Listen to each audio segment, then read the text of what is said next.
Asalto a Gondor. La guerra en el mundo del Señor de los Anillos.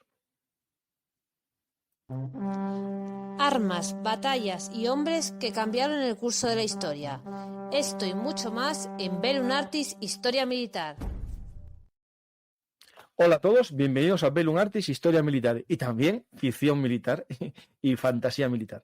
Hoy vamos a tratar de nuevo el mundo de Tolkien, especialmente nos fijaremos en las guerras del Señor de los Anillos. Especialmente veréis combates por algunos asedios muy llamativos de las novelas y también, como no, de las películas del Señor de los Anillos. Contamos con la ayuda de nuestro amigo Carlos Márquez, que nos llevó a los mundos de Gondor, esas guerras de Gondor, en la era previa a la que hizo famoso el Tolkien en su trilogía, que es verdad que también al final, ¿no? Este mundo de Gondor lo trata en otros libros, ¿no? Sí.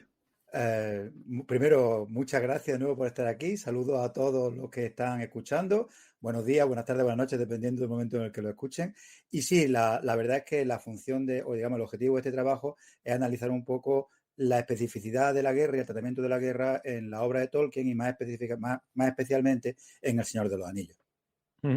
Pues vamos a hablar de algo que el autor conocía muy bien en su parte como veterano de la Primera Guerra Mundial, ¿no? Y algunos de los paisajes seguro que le recordaban a los campos no llenos de amapolas de Flandes, sino más bien de barro de Flandes, que dicen que es lo que se inspiró en algunos momentos, ¿no? De su obra. Pues, Carlos, en el anterior programa que hiciste con el amigo David Nievas, trataste la era previa, ¿no? Ese mundo menos conocido, ¿no? De qué nos llevó al mundo de los Señor de los Anillos, ¿no? Ese mundo previo de 3000 años antes, ¿no? Y ahí hablaste de elementos, ¿no? Que tiene que ver con la historicidad, ¿no? Del relato. Es decir, es un relato de fantasía, pero tiene que ver mucho con la historia de la humanidad, ¿no? Al final refleja artes de la guerra, armas, ¿no? De la época medieval, que perfectamente dan para un juego de mundo de fantasía. Sí, bueno, Tolkien lo que decía, y lo dice en el prólogo a la segunda edición del Señor de los Anillos, es que él odiaba la alegoría en todas sus formas y además que la detestaba desde que fue lo suficientemente mayor y maduro como para reconocerla. Entonces, lo que es la obra de Tolkien no es una alegoría, ni es una reescritura de la historia del mundo primario, es decir, del mundo real que nosotros conocemos. No es una alegoría de la Segunda Guerra Mundial, no es una alegoría de la Guerra Fría, no es una alegoría de la antiglobalización, no es una alegoría de nada de esto.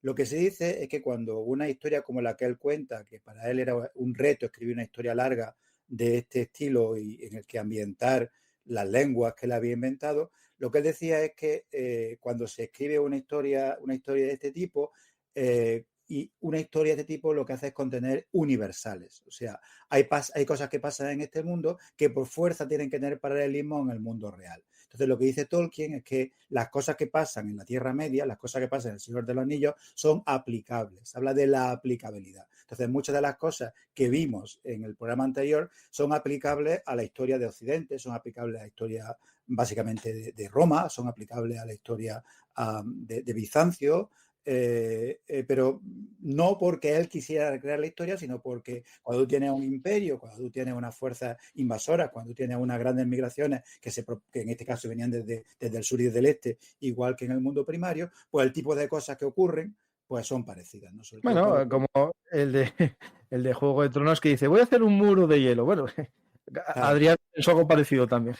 Claro, bueno, en este caso, George R.R. Martin sí que dice que él Sí, que se inspira en la historia, igual que se el fuego inspira en la Guerra de martillo y las tal. Dos Sí, Rosas. sí. En especial se inspira en la Guerra de las Dos Rosas. Entonces, Martin sí que, aunque por supuesto él sigue unos derroteros completamente diferentes, sí que hay cosas que pasan que son muy paralelas a la Guerra Civil de la Guerra de las Dos Rosas en Inglaterra, ¿no? En la Edad Media, ¿no?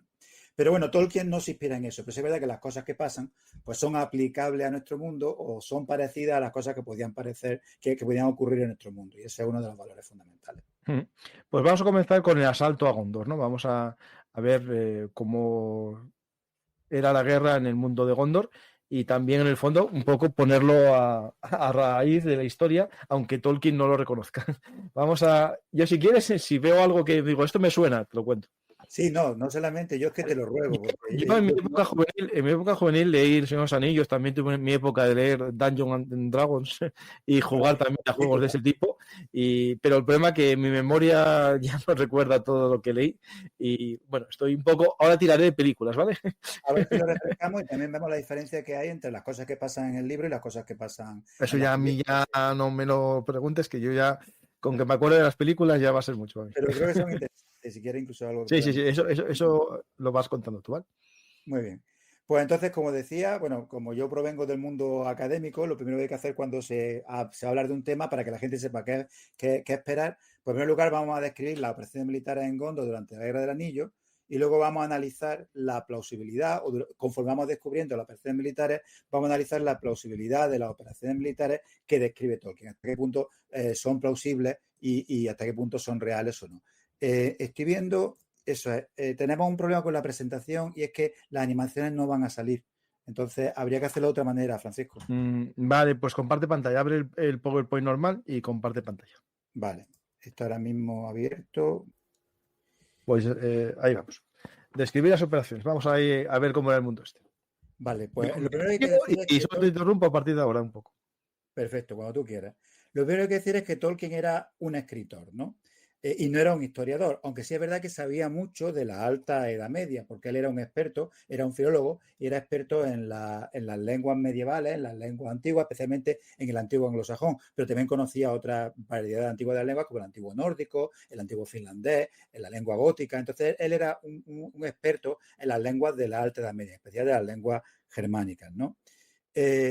Decimos que él era un escritor, pero no un historiador, aunque sabía mucho de esto.